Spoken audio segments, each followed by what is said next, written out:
Hello po, it's me again, Lauren Lil Kusina. Today po, magbe-bake po ako ng chocolate cake. Filipino version po. Ang mga sangkap po ng aking chocolate cake ay 3 1/2 cup na plain flour or all-purpose flour. Then yung ating granulated white sugar, 4 cups. Yung ating cocoa powder, 1 1/2 cup. 3 teaspoon na baking soda. Then 3 teaspoon na baking powder. 1 teaspoon na salt, 2 cups na fresh milk, then ang ating 1 cup na vegetable oil or cooking oil, pwede nyo pong gamitin, 1 cup lang po, ang ating 4 eggs. Pwede rin po kayo maglagay ng vanilla, pero optional po yun. Then, yung ating 2 cup na coffee. Ayan po. Bali, pakukuluan po natin yung ating coffee. Then, kukuha po tayo ng 2 cup. Ayan po, pinakuluan ko po yung ating coffee. Then, kukuha po tayo dito ng 2 cups. Then, ihahalo po natin sa ating mixture. I-cool down lang po natin siya pag medyo warm na po yung coffee natin. Saka po natin ihahalo sa ating mixture. Then, ayan po, magsisimula na po tayo mag-mix ng ating mga ingredient. Then, una po, yung ating mga dry ingredients, pagsasama-samahin po natin, isisip po natin.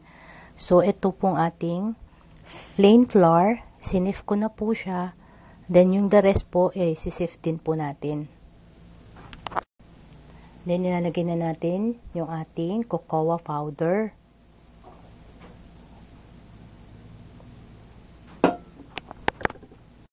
One and 1/2, ayan.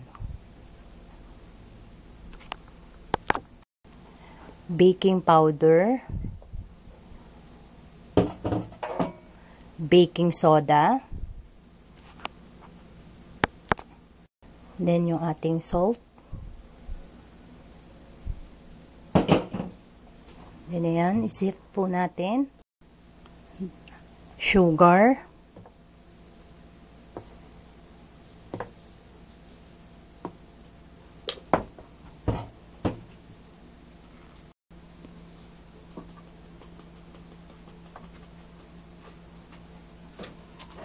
then, after po natin masif ang ating sugar, imimix po natin siya.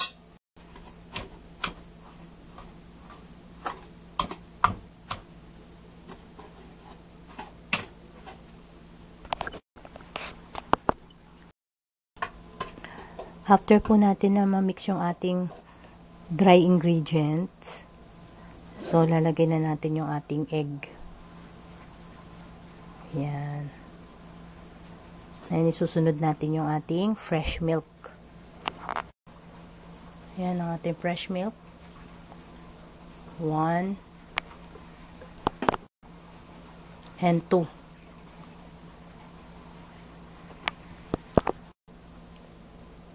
Then yung ating cooking oil.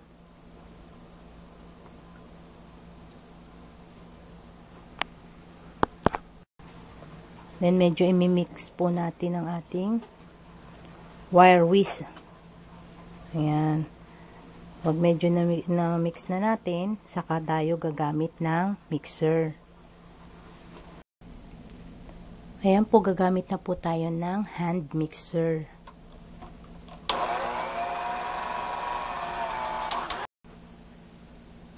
Then, ilalagay na natin yung ating coffee.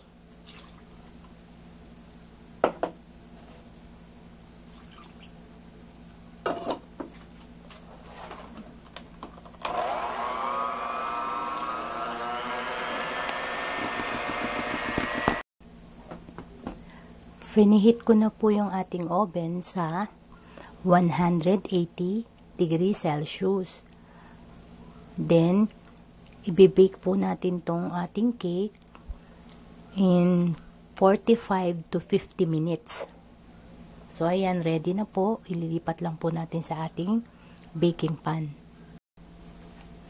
Nag-grease ko na po ng oil yung ating baking pan.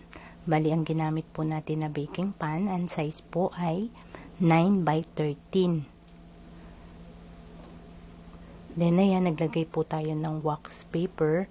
Medyo pinasobrahan ko po yung wax paper natin para madali po natin maiangat yung ating chocolate cake pagka naluto na po siya. So, ngayon, isasalin ko na po yung ating mixture na chocolate cake. Then, ibibake na po natin.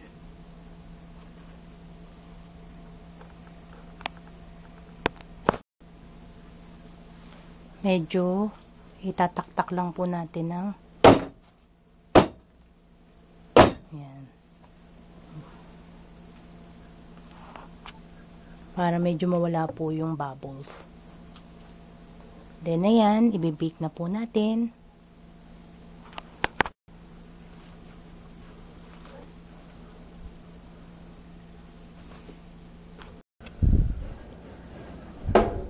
Then, magantay po. Check po natin ang ating niluluto or ang ating binibake. Luto na po yung ating chocolate cakes. Ayan, medyo mainit po.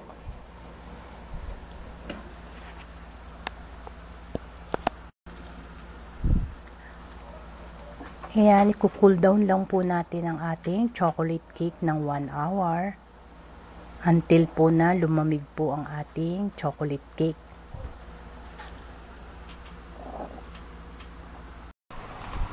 Ayan na yan, binaligtad ko na po yung ating chocolate cake. Alagsin lang natin yung wax paper na nilagay natin. Dahan-dahan po kasi medyo mainit-init pa po yung ating cake. Ito na po ang ating chocolate cake. Ready na po for frosting or any color na gusto nyo po i-apply na icing. So, ayan po. Maraming salamat po. Thank you for watching Lauren Lil Cucina. Thank you po.